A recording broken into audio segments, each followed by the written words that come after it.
Chapter 19. It was told Joab, Behold, the king weeps and mourns for Absalom.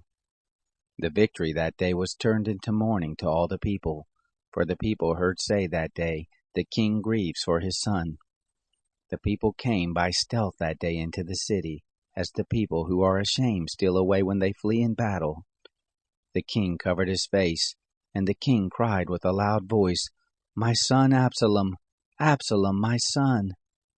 Joab came into the house of the king and said, You have shamed this day the faces of all your servants, who this day have saved your life, and the lives of your sons and of your daughters, and of your wives and of your concubines, in that you love those who hate you, and hate those who love you. For you have declared this day that princes and servants are nothing to you.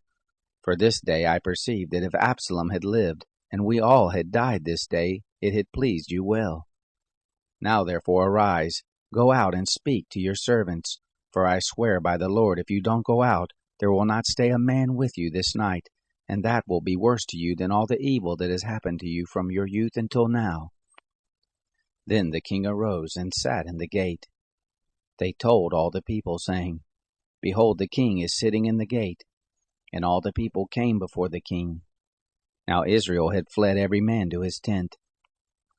All the people were at strife throughout all the tribes of Israel, saying, The king delivered us out of the hand of our enemies, and he saved us out of the hand of the Philistines, and now he is fled out of the land from Absalom. Absalom, whom we anointed over us, is dead in battle. Now therefore why don't you speak a word of bringing the king back? King David sent to Zadok and to Abiathar the priest, saying, Speak to the elders of Judah, saying, Why are you the last to bring the king back to his house, seeing the speech of all Israel is come to the king to bring him to his house? You are my brothers, you are my bone and my flesh. Why then are you the last to bring back the king? Say to Amasa, Aren't you my bone and my flesh? God do so to me, and more also, if you aren't captain of the host before me continually in the room of Joab. He bowed the heart of all the men of Judah, even as the heart of one man, so that they sent to the king, saying, Return, and all of your servants with you. So the king returned, and came to the Jordan. Judah came to Gilgal, to go meet the king, to bring the king over the Jordan. Shimei the son of Gera the Benjamite, who was of Bahurim, hurried and came down with the men of Judah to meet King David. There were 1,000 men of Benjamin with him, and Ziba the servant of the house of Saul, and his 15 sons, and his 20 servants with him. And they went through the Jordan in the presence of the king. There went over a ferry boat to bring over the king's household, and to do what he thought good. Shimei the son of Gera fell down before the king when he was come over the Jordan. He said to the king, Don't let my lord impute iniquity to me. Neither remember that which your servant did perversely the day that my lord the king went out of Jerusalem, that the king should take it to his heart. For your servant does know that I have sinned. Therefore, behold, I am come this day, the first of all the house of Joseph, to go down to meet my lord the king. But Abishai the son of Zeruiah said, Shall Shimei not be put to death for this? Because he cursed the Lord's anointed. David said, What have I to do with you, you sons of Zeruiah, that you should this day be adversaries to me? Shall there be any man put to death this day in Israel? For don't I know that I am once again king this day over Israel? The king said to Shimei, You shall not die. The king swore to him. Mephibosheth the son of Saul came down to meet the king, and he had neither dressed his feet, nor trimmed his beard, nor washed his clothes, from the day the king departed until the day he came home in peace. It happened, when he was come to Jerusalem to meet the king, that the king said to him, Why didn't you go with me, Mephibosheth? He answered, My lord, O king, my servant deceived me.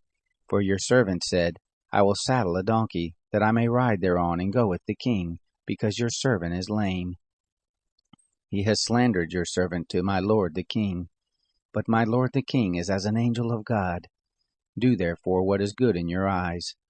For all my father's house were but dead men before my lord the king, yet you set your servant among those who ate at your own table. What right therefore have I yet that I should cry any more to the king? The king said to him, Why speak any more of your matters? I say, You and Ziba divide the land. Mephibosheth said to the king, Yes, let him take all, because my lord the king is come in peace to his own house. Barzillai the Gileadite came down from Rogelim, and he went over the Jordan with the king, to conduct him over the Jordan. Now Barzillai was a very aged man, even 80 years old, and he had provided the king with sustenance while he lay at Mahanaim, for he was a very great man. The king said to Barzillai, Come over with me, and I will sustain you with me in Jerusalem. Barzillai said to the king, How many are the days of the years of my life, that I should go up with the king to Jerusalem? I am this day 80 years old. Can I discern between the good and the bad? Can your servant taste what I eat or what I drink? Can I hear any more the voice of singing men and singing women? Why then should your servant be yet a burden to my lord the king?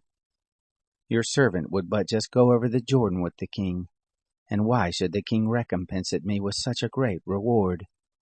Please let your servant turn back again, that I may die in my own city, by the grave of my father and my mother.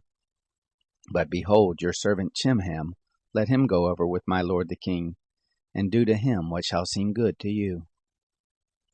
The king answered, Chimham shall go over with me, and I will do to him that which shall seem good to you, and whatever you shall require of me, that I will do for you. All the people went over the Jordan, and the king went over, and the king kissed Barzillai and blessed him, and he returned to his own place.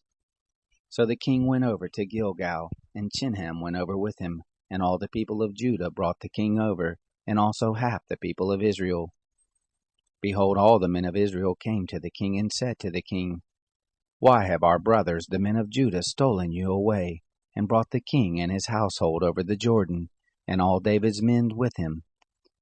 All the men of Judah answered the men of Israel, Because the king is a close relative to us. Why then are you angry about this matter? Have we eaten at all at the king's cost, or has he given us any gift? The men of Israel answered the men of Judah and said, We have 10 parts in the king, and we also have more right in David than you.